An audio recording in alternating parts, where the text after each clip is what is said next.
വചനം ദൈവത്തിൻ വചനം നന്മകൾ ചെയ്യാനറിയൂ വചനം. വചനമറിഞ്ഞാൽ ആത്മാവുണരും ഹൃത്തിൽ. വചനം വചനം ദൈവത്തിൻ വചനം. വചനം വചനം ദൈവത്തിൻ വചനം.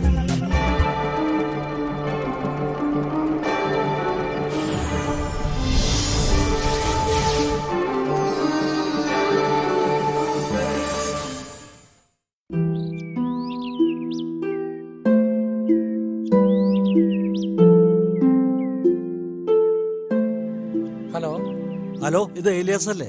അതെ, ഏലിയാസാണ്. ആരാണ്? ഞാൻ ഡാനിയല, മെഴുവേലിയിലെ. ഓഹോ, മനസ്സിലായി.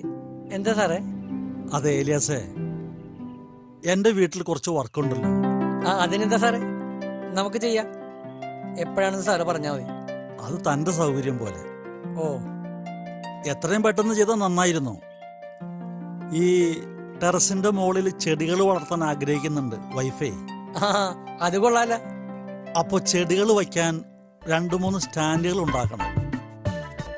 എന്തൊക്കെ വേണോന്ന് വൈഫ് വിശദമായിട്ട് ഇവിടെ വരുമ്പോ പറയും. അങ്ങനെ ആയിക്കോട്ടെ സാറേ, അതവിടെ വരുമ്പോ മാഡം പറഞ്ഞാ മതി. പിന്നെ എന്റെ സൗകര്യത്തിന് ആലോചിക്കാനൊന്നുമില്ല. സംഗതി നാളെ തന്നെ ചെയ്തു തുടങ്ങാം. ഓ ആയിക്കോട്ടെ.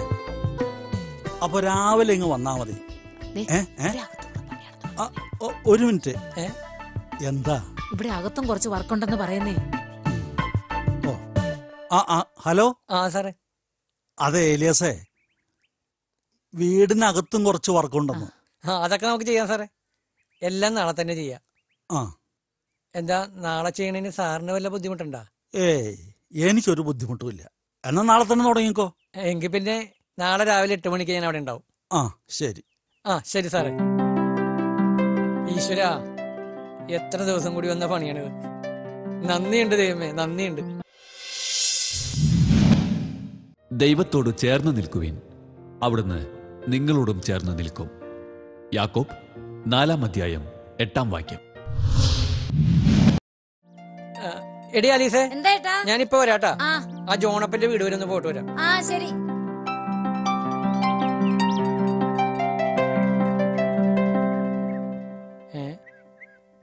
ജോണപ്പ, ഒന്നിങ്ങോട്ട് വന്നടാ. അതെ ദേവനി, ഞാനീ കയ്യൊന്നു പറയട്ടെ.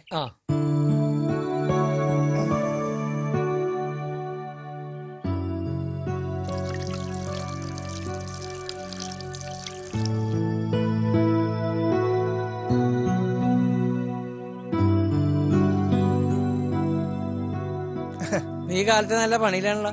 പണി വേറെ ഒന്നുമല്ല, ഉച്ചക്ക് കറി വെക്കാനുണ്ടേ ഒന്നുമില്ല. അതുകൊണ്ട് 2-3 പച്ചപ്പപ്പം കുത്തിയിട്ടാണ്. അത് ചെറുതായിട്ട് അരിഞ്ഞ് ഉലത്തിയെടുത്ത ഉച്ചക്കത്തെ കറിയാവൂല്ല. മീന പച്ചക്കറിയൊക്കെ വാങ്ങാനുള്ള കാശ് വേണ്ടപ്പാ. എല്ലാവരുടെയും കാര്യം ഇതൊക്കെ തന്നെയാടാ. കഴിഞ്ഞ ആഴ്ച 2 ദിവസം നമ്മളാ ഹോട്ടലിന്റെ പണിക്ക് പോയതുകൊണ്ടാ ഒന്ന് തട്ടി മുട്ടിയൊക്കെ പോയത്. ഈ കൊറോണ കഴിയുന്നത് വരെ നമ്മളെ പോലുള്ളവരുടെ എല്ലാ അവസ്ഥ ഇതൊക്കെ തന്നെ ആയിരിക്കും. പിന്നെ ഞാൻ വന്നതേ. അത് പറയ്, എന്താ നീ വന്നത്? എടാ, ഒരു വർക്ക് വന്നിട്ടുണ്ടേ. ചെറിയ വർക്കാണ്. എന്റെ ദൈവമേ, ഒരു 100 രൂപ ആരോട് ചോദിക്കുമെന്ന് ഇരിക്കണായിരുന്നു ഞാൻ. നിന്നെ ദൈവം അനുഗ്രഹിക്കട്ടാ. എടാ, എവിടെ വർക്ക്? അവിടെ? അതാ ഡാനിയൽ സാറിന്റെ വീട്ടിലാണ്. ഏത്? ആ മെഴുവയില്ലേ? അത് തന്നെ. പുള്ളിയുടെ ഭാര്യക്ക് ഈ ടെറസിന്റെ മുകളിലെ ചെടി വളർത്താനായിട്ട്. അപ്പൊ ഈ ചെടിച്ചട്ടി മറ്റും വെക്കാനുള്ള സ്റ്റാൻഡില്ലേ, അത് ചെയ്തു കൊടുക്കാനാണ്. അവരവിടെ റൂഫ് വർക്ക് ചെയ്തിട്ടുണ്ടല്ലോ. ആണോ? ആ വർക്ക് ചെയ്തിരിക്കുന്നതേ നമ്മുടെ റെപ്പായി ചേട്ടനാണ്. അപ്പൊ ഞാൻ അവിടെ പോയിട്ടുണ്ട്. ആ ചേച്ചി ചെറുതായിട്ട് ചെടികളും കൃഷിയൊക്കെ കൂട്ടത്തിലാണ്. അത് നമുക്ക് ചെയ്തു കൊടുക്കാം. എന്നത്തേക്കാണ്? നാളെയാണ്. നാളെ നിനക്ക് വല്ല പരിപാടി ഉണ്ടോ? എന്ത് പരിപാടി? ഒരു പരിപാടി ഇല്ല. നാളെ നമ്മൾ ഈ പണിക്ക് പോകുന്നു. എന്താ? അപ്പൊ അങ്ങനെ ആയിക്കോട്ടെ. ഇനി ആ ഒരു കാര്യം പറഞ്ഞ് നീ ബഹളം ഉണ്ടാക്കണ്ട. നാളെ തന്നെ ഏലിയാസ് പണിക്കെത്തും. നാളെ ഏലിയാസ് പണിക്ക് വരും. പക്ഷെ പണി തുടങ്ങണമെങ്കിൽ അതിനുള്ള മരം വേണ്ടേ? വേണം. അതിനെന്താ കുഴപ്പം? എന്റെ ചേട്ടാ, രാവിലെ വന്ന് എന്താ പണിയെന്ന് ചോദിച്ച് മനസ്സിലാക്കി അതിനുള്ള മരം എടുക്കാൻ പോയി തിരിച്ചു വന്ന് പണി തുടങ്ങുമ്പോഴേ നേരെ ഒരുപാടാകില്ലേ? ആകും. അല്ലാതെ പിന്നെ എന്ത് ചെയ്യും? ഓ, മരം നേരത്തെ എടുത്തു വെക്കണമെന്നല്ലേ? അതല്ലേ നീ ഉദ്ദേശിച്ചത്? അപ്പൊ പിന്നെ പണിക്ക് മറ്റന്നാൾ വരട്ടെ. നാളെ പോയി മരം എടുക്കട്ടെ അവൻ. ഇങ്ങനെ എന്റെ ചേട്ടാ, മരം ഇന്ന് പോയി എടുക്കാൻ പാടില്ലേ? അപ്പൊ പിന്നെ നാളെ തന്നെ പണി തുടങ്ങാലോ. ഓ, അത് ഞാൻ ആലോചിച്ചില്ല. അല്ല, അതിപ്പോ തന്നെ വിളിച്ചു പറഞ്ഞേക്കാം. ആ, ഇപ്പൊ തന്നെ വിളിച്ചു പറഞ്ഞു. അയാള് ഫ്രീ ആണെങ്കിൽ ഇന്ന് തന്നെ മരം എടുത്ത് വയ്ക്കട്ടെ. ഫ്രീ ആയിരിക്കും. നേരത്തെ വിളിച്ച് സംസാരിച്ചപ്പോഴേ സംസാരത്തിന്ന് തോന്നിയത് അതാ. ആ,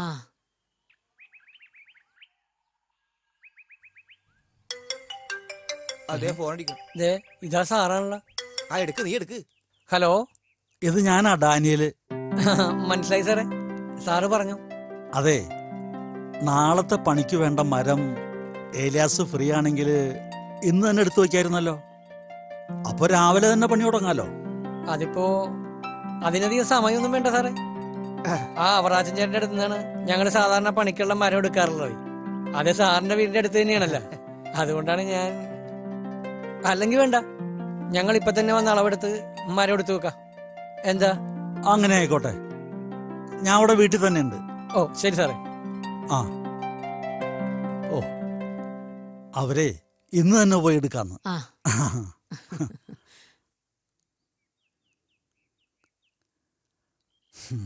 എന്താടാ, എന്തു പറ്റി? എടാ, നമ്മൾ പറഞ്ഞ കാര്യം തന്നെയാണ്. നാളത്തെ പണിക്കുള്ള മരം ഇന്ന് എടുത്തു വെക്കാൻ പാടില്ലെന്ന് സാറിപ്പോ ചോദിച്ചാണ്. ഓ, അതവിടെ അടുത്തല്ലേ, ആ അതിന് ഇത്ര സമയം വേണം. ആ പിന്നെ ആ. ആ പീറ്റപ്പനെ പോലെയുള്ള പണിക്കാരാണെന്ന് ധരിച്ചിട്ടുണ്ടാവും. ആ സാധനം എടുക്കാൻ വേണ്ടി പോയി അരത്തച്ച് തേക്കുന്നവരെ. എന്നിട്ടിപ്പോ നീ എന്ത് തീരുമാനിച്ചു? അത് ഇന്ന് തന്നെ സാധനങ്ങൾ എടുത്തു വെക്കാന്നാണ് ഞാൻ പറഞ്ഞത്. അങ്ങനെയെങ്കിൽ അങ്ങനെ. ഇനി അത് പറഞ്ഞ് ആ സാറ് പണി മാറ്റി വെക്കരുതിട്ടാ. ഏയ് അങ്ങനെയൊന്നും ഉണ്ടാവില്ല. എങ്കിൽ നമുക്ക് അങ്ങോട്ട് പോയേക്കാം. പിന്നെന്താ, എപ്പ പോയിന്ന് ചോദിച്ചാ മതി. വായങ്ങള്. അതിനു മുമ്പേ നീ ആ അവറാച്ചൻ ചേട്ടനെ ഒന്ന് വിളിച്ച് പറഞ്ഞേരി. അയാൾ അവിടെ ഉണ്ടെങ്കിൽ കുറച്ച് വില കുറച്ച് കിട്ടും. ആ ആ ആ പറയാ സാറേ. ആ, അത് റെഡിയാണ് സാറേ. ആ ആ അത് തരാൻ പറ്റും സാറേ. ആ ആ ആ ഓക്കെ. ആ, അത് കുഴപ്പമില്ല സാറേ. ആ, എടാ ഡെന്നി, ഒന്നിങ്ങോട്ട് വന്നേ. എന്താ സാറേ? എടാ, ആ ചാൾസ് സാറിന്റെ 2 കട്ടിലും അലമാരിയും നാളത്തെ കഴിഞ്ഞ് കൊടുക്കാൻ പറ്റുമോ? കൊടുക്കാം സാറേ. കാരണം അടുത്ത ഞായറാഴ്ച അവരുടെ ഹൗസ് വാമിംഗ് ആണ്. അതിനു മുമ്പ് കൊടുക്കണമെന്ന് പറഞ്ഞാ സാറ് ഇപ്പൊ വിളിച്ചത്. കൊടുക്കാം സാറേ, കുഴപ്പമില്ല. ദേ കൊടുക്കാന്ന് പറഞ്ഞാ പോരാ. കൊടുക്കും സാറേ, തീർച്ചയായിട്ടും കൊടുക്കും. ആ സാറിന് ഫോൺ. ആ, നീ ചെല്ല്. ആ, ഹലോ ഏലിയാസേ, നീ എവിടെയാ? ഇവിടൊക്കെ തന്നെ ഉണ്ട് ചേട്ടാ. പണി അല്പം കുറവാണല്ലോ. പണി കുറവാണെന്നല്ല, കൊറോണ നല്ല പണിയല്ലേ തന്നത്. അല്ല, എന്താടാ വിളിച്ചത്? അതെ, ഞങ്ങളെ കുറച്ച് മരം എടുക്കാനായിട്ട് അങ്ങോട്ട് വരുന്നുണ്ടേ. 1.25 മണിക്കൂർ കഴിയും. ചേട്ടൻ അവിടെ ഉണ്ടാവൂലേ? ആ, ഞാനിവിടെ ഉണ്ടാവും. നിങ്ങളിങ്ങ് പോരടാ. ശരി ചേട്ടാ. ആ, എടാ ഡെന്നി, പണി ഒന്ന് സ്പീഡാക്കടാ. അവറാച്ചൻ ചേട്ടൻ അവിടെ തന്നെ ഉണ്ടാവുന്നു. അപ്പൊ നമുക്ക് അളവെടുത്തിട്ട് അങ്ങോട്ട് ഇല്ല. എന്നാ വാ.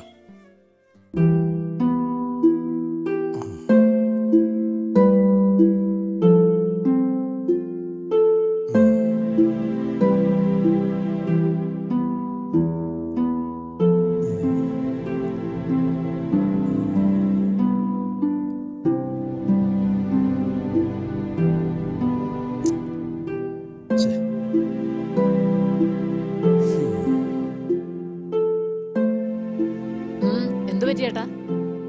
അല്ല,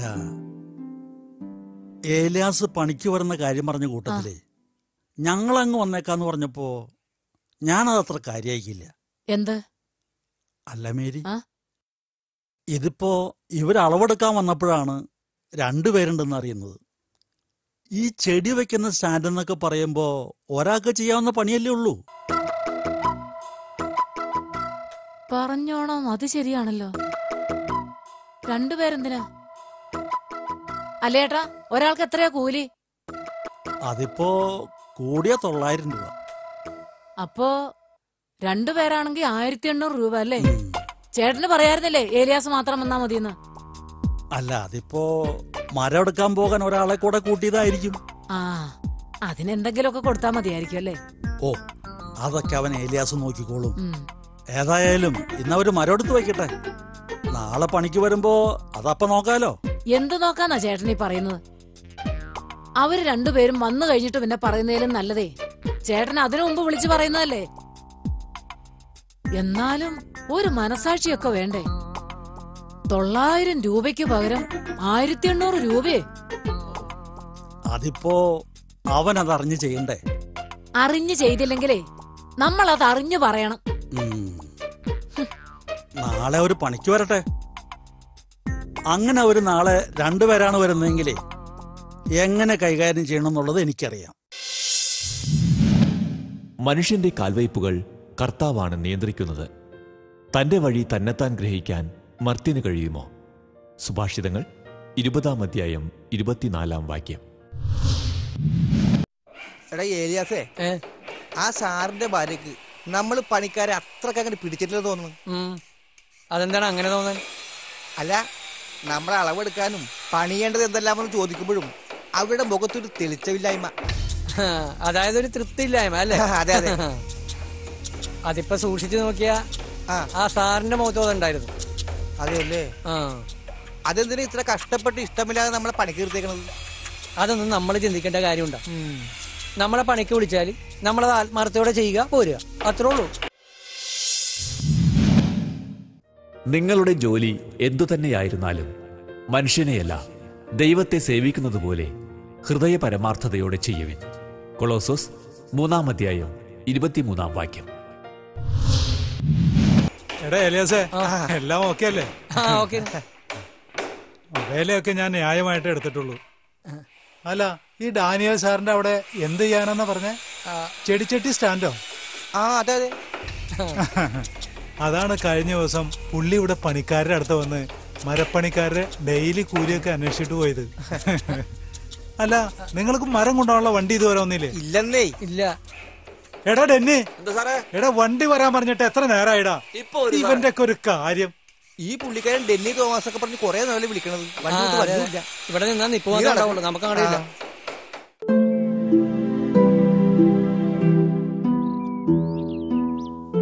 ജോണപ്പാ, നീ ഇതെവിടെ പോയി? നാളെ ചെറിയൊരു പണിയുണ്ടപ്പാ. ഏലിയാസിന് വന്ന വർക്കാണ്. അതിനുവേണ്ടി കുറച്ച് മരം എടുക്കാണ്ടായിരുന്നു. ഞാനും ഏലിയാസും കൂടി മരം എടുത്ത് ആ ഡാനിയൽ സാറിന്റെ വീട്ടിൽ കൊണ്ട് വെച്ചിട്ട് വന്നെയാണ്. അല്ല, ഡാനിയൽ സാറെ മനസ്സിലായില്ലേ? ആളെനിക്ക് മനസ്സിലായി. അല്ല, നിനക്ക് പണിയൊന്നുമില്ലേ? എവിടെ? ഞാനിപ്പോ ആ ലോറൻസിന്റെ കയ്യിൽ നിന്ന് 500 രൂപ കടം മേടിക്കാൻ പോയിട്ട് വരിക. അവനാണെങ്കിൽ ആകെ കഷ്ടത്തില. അവന്റെ കയ്യിലാണെങ്കിൽ ആകെ 200 രൂപ ഉണ്ടായി. എന്റെ 100 രൂപ. നീ ഇത് വെച്ചോ. നീ വെച്ചോടാ. വേണ്ടടാ, നിന്റെ കാര്യം നടക്കട്ടെ. പിന്നെ ഇതിപ്പോ ചെറിയൊരു പണിയേ ഉള്ളൂ. അത് സാരമില്ലടാ, അത് നിങ്ങൾ പോയിട്ട് ചെയ്യും. ഇതിപ്പോ ഇങ്ങനെ പോയാ എന്താ ചെയ്യല്ലേ? പഴയ പോലെ ഇനി എന്തൊക്കെയാവാനല്ലേ? എല്ലാം ശരിയാവുന്നേ. അല്ലാതെ പിന്നെ അത് പിന്നെ ഈ സ്ഥിതി ഇങ്ങനെ നിൽക്കുവോ? കൊറോണയും കടന്നു പോകും. നീ ധൈര്യമായിട്ടിരിക്കും. എങ്കിൽ പിന്നെ ഞാൻ ചെല്ലട്ടറാ.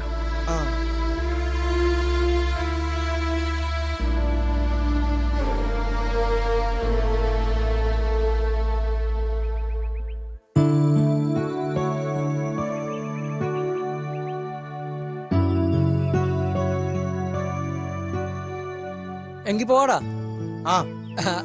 നീ വന്നിട്ട് അധികം നേരമായാ? ഇല്ല. പിന്നെ നമ്മൾ തമ്മിൽ പിരിഞ്ഞതിന് ശേഷം ഞാൻ ഇന്നലെ സക്രിയനെ കണ്ട്. അവനും പണിയൊന്നും ഇല്ലെന്ന് തോന്നണം. വലിയ കഷ്ടമാണല്ലേ? അവൻ ലോറൻസിന്റെ കയ്യിൽ നിന്ന് കാശ് കടം മേടിക്കാൻ പോയിട്ട് വന്നവിടെ ഞാൻ അവനെ കണ്ടത്. നമ്മള് ഡാനിയൽ സാറിന്റെ വീട്ടിൽ പണിക്ക് പോണ കാര്യം നീ അവനോട് പറഞ്ഞായിരുന്ന? ഞാൻ പറഞ്ഞു. പിന്നീട് അറിഞ്ഞ മോശമല്ലേ? ഇതിപ്പോ എങ്ങനെയാണ് നമ്മൾ ഈ പണിയിൽ അവനെയും കൂടി കൂട്ടണത്? ഞാൻ പറഞ്ഞു ഇതൊരു ചെറിയ വർക്കാണെന്ന്. എന്നാലും അവനെല്ലാം തോന്നൂലേ? എന്നും എന്ത് വർക്ക് വന്നാലും നമ്മൾ അന്യോന്യം വിളിക്കണവരല്ലേ? അതോർക്കുമ്പോ ഞാനും ഇപ്പൊ അതാണ് ഓർത്തത്. ബുദ്ധിമുട്ടും കഷ്ടപ്പാടും എല്ലാം എനിക്കും നിനക്കും അവനും എല്ലാവർക്കും ഒരുപോലെ തന്നെയല്ലേടാ?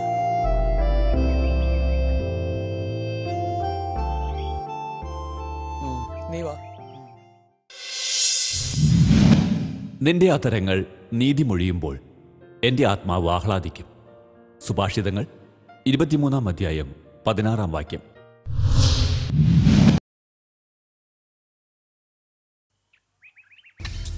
വരുന്നുണ്ട്.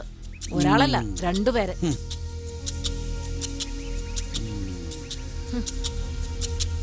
ദേ അവര് പുറത്ത് നിൽപ്പുണ്ടല്ലോ. നമ്മളിന്ന് പണിക്ക് വരുമെന്ന് പറഞ്ഞല്ല, അതുകൊണ്ട് നമ്മളെ നോക്കിയിരിക്കണായിരിക്കും. നീ വന്നീങ്ങൾ. ആ ആ നിങ്ങൾ എത്തിയോ? ആ എത്തി സാറേ. എങ്കിൽ പിന്നെ ഞങ്ങൾ തുടങ്ങിക്കോട്ടെ സാറേ.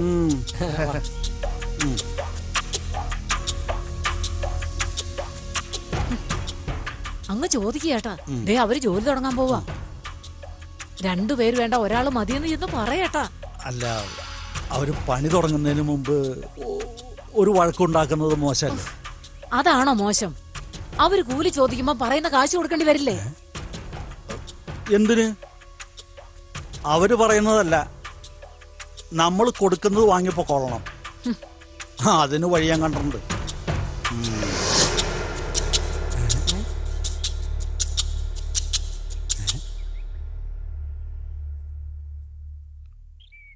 ഡാനിയൽ സാറേ. ആ എന്താ? അല്ല, ഞാനിവിടെ നിന്ന് വർക്കിന് വന്നതാ. ഇവിടെയാ? എന്ത് വർക്ക്? മരപ്പണിക്ക്. ഈ ഏലിയാസും ജോണപ്പനൊക്കെ ഇവിടെ അല്ല വർക്ക് ചെയ്യണേ. ആ പണിക്ക് ഞാനുണ്ട്. അത് മുകളിലല്ലേ പണി? അതെ. അപ്പൊ ശരിട്ടാ, ഞാൻ ചെല്ലട്ടെ അങ്ങട്. ചേട്ടാ, ഇതെന്താ ഭാവം? ഇനി ഇത് എത്ര പേര് വരാനുണ്ടോ ആവോ? ദേ ഇപ്പൊ തന്നെ 3 പേരായി. 900 രൂപ വെച്ച് 3 പേർക്ക് 93 27 2700 രൂപയായി. ഇനിയെങ്കിലും പറഞ്ഞില്ലെങ്കിലേ അത് വലിയ കുഴപ്പമാവും. ഒരു കുഴപ്പമില്ല. ഇതേ പണി കഴിയുമ്പോഴേ താഴെ വരൂലോ കാശ് മേടിക്കാൻ. അപ്പൊ കണ്ടോ ഞാൻ എന്താ ചെയ്യാൻ പോണേ. ദേ ഏതായാലും ഒരു ബഹളത്തിന് പ്രശ്നത്തിന് ഞാനില്ല. പക്ഷെ ഈ 3 പേർക്കും കൂടി ഞാൻ ഒരു കൂലിയെ കൊടുക്കുള്ളൂ. അത് വാങ്ങി പൊക്കൊള്ളണം. അല്ലെങ്കിലേ ഞാൻ പോലീസിനെ വിളിക്കും. നമുക്ക് നമ്മുടെ സ്റ്റാറ്റസ് നോക്കണ്ടേ? അല്ലാതെ ഒന്നിനു പകരം 3 പേര് എന്നെ പറ്റിക്കാൻ പറ്റില്ല.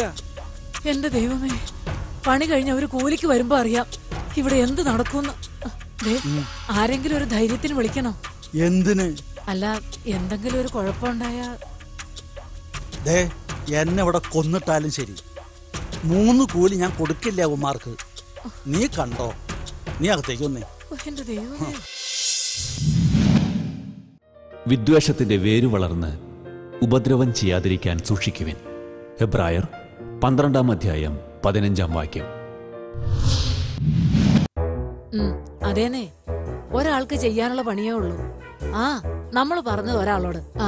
എന്നിട്ട് അയാൾ പോയി ഒരാളെയും കൂടെ കൊണ്ടുവന്നു. ഇപ്പൊ ആദ്യം 1 വന്നു, 2 വന്നു, ദേ ഇപ്പൊ 3 എണ്ണം മുകളിലോട്ട് പോയിരിക്കുന്നു. ഒരു ഉച്ച വരെയും ചെയ്യാനുള്ള പണിയില്ല. വരട്ടെ, കാശിന് വരട്ടെ. ചേട്ടനകത്തുണ്ട്. ശരി. അത് ഞാൻ ചെയ്തിട്ടുണ്ട്. അത് മതി എന്റെ പൊന്നെ. കാശ് തട്ടിച്ചെടുത്തതിന്റെ സന്തോഷം കണ്ടില്ലേ? അങ്ങനെ ഈ പണി കഴിഞ്ഞ് കിട്ടിയാ മതിയായിരുന്നു. അകത്തെ പണി കഴിഞ്ഞാ? കഴിഞ്ഞു. എങ്കിൽ പിന്നെ ഞങ്ങളങ്ങ് ചെല്ലട്ടെ സാറേ. അപ്പോ എത്ര നിങ്ങളുടെ കൂലി? അത് സാറിന് തന്നാ മതി സാറേ. ഏയ്, അത് ശരിയാവില്ല. നിങ്ങൾ പണിയെടുത്താ ഞങ്ങള് കൂലി തരണോ? ആ കൂലി പറയേണ്ടത് നിങ്ങളാണ്. അങ്ങനെയൊന്നും ഇല്ല ചേച്ചി. എന്റെ പൊന്നു സാറേ, ഈ ജോലി ഇല്ലാത്ത സമയത്ത് ഞങ്ങൾക്ക് ഈ ജോലി തന്നത് തന്നെ ഈ വളരെ സന്തോഷമുള്ള കാര്യം സാറേ. അതെ, നിങ്ങളുടെ മാത്രം സന്തോഷം നോക്കിയാ പോരല്ലോ, കൂലി തരുന്ന ഞങ്ങൾക്കും വേണ്ടേ സന്തോഷം. അതുകൊണ്ട് നിങ്ങൾ കൂലി പറയും. എന്റെ സാറേ, കാര്യം ശരി, ഒരാൾക്ക് ചെയ്യാവുന്ന ജോലിയുള്ളത്. അത് ഞങ്ങൾക്കറിയാം. നീ ഒന്നും മിണ്ടാതിരി. എങ്കിലും ഞങ്ങള് 3 പേരും വന്ന് ചെയ്തതേ എനിക്കും ഇവനും ഒക്കെ വളരെ ബുദ്ധിമുട്ടാ സാറേ. അപ്പൊ ഒരാൾക്ക് മാത്രമായിട്ട് ഈ കാശ് കിട്ടിയ ഒരു സന്തോഷം ഉണ്ടാവില്ലേ? മറിച്ച് അത് ഞങ്ങൾ 3 പേരും കൂടി വീതിച്ചെടുത്താല് ഞങ്ങളുടെ കുടുംബത്തിനുണ്ടാവുന്ന സന്തോഷം അതൊന്ന് വേറെ തന്നെയാണ് സാറേ.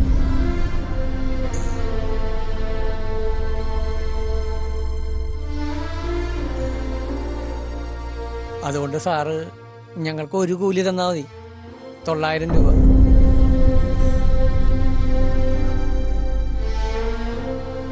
അതുകൊണ്ട് കിട്ടുന്ന സന്തോഷം ഞങ്ങള് 3 പങ്കിട്ടോളാം.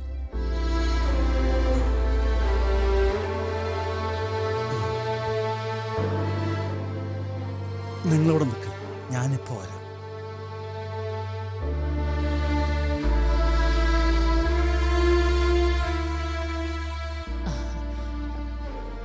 അല്ല, നിങ്ങള് ഇത്ര പെട്ടെന്ന് ജോലി തീർത്തു പോകുമെന്ന് ഞാൻ വിചാരിച്ചില്ല.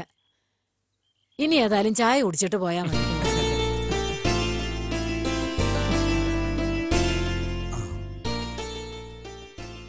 ഇങ്ങനെ സന്തോഷം പങ്കിട്ട് ജീവിക്കുന്ന നിങ്ങൾക്ക് ഒരു ദിവസത്തെ കൂലി തന്നുവിട്ടാൽ ഞങ്ങൾക്കൊരു സന്തോഷം ഉണ്ടാവില്ല. അതുകൊണ്ട് ഇത് 3000 രൂപയുണ്ട്. 3 പേരും കൂടി വീതിച്ചെടുത്തോ. എന്റെ സാറേ, അതിനുള്ള പണിയൊന്നും ഞങ്ങൾ അവിടെ ചെയ്തിട്ടില്ല. അതിനുള്ള പണി നിങ്ങൾ ചെയ്തിട്ടില്ലായിരിക്കും. പക്ഷേ ഞങ്ങൾ നിങ്ങൾക്ക് ഇങ്ങനൊരു കൂലി തരാൻ തോന്നുന്ന മനസ്സ് അത് നിങ്ങൾക്കുണ്ട്. ഇത്രയും മാത്രം പോരാ. ദേ, ചായയും കൂടെ കുടിച്ചിട്ടേ പോകാമെന്ന് ഞാൻ നേരത്തെ ഇവരോട് പറഞ്ഞിട്ടുണ്ട്. ആണോ?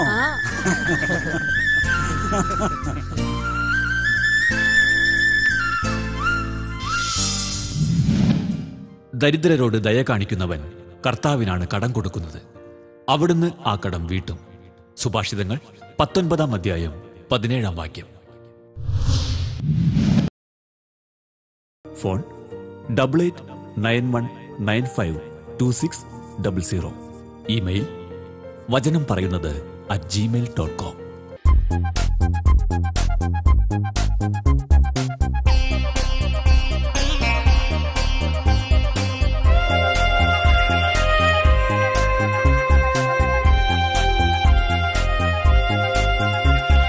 വചനം വചനം ദൈവത്തിൻ വചനം, നന്മകൾ ചെയ്യാൻ അറിയൂ വചനം. വചനമറിഞ്ഞാൽ ആത്മാവ്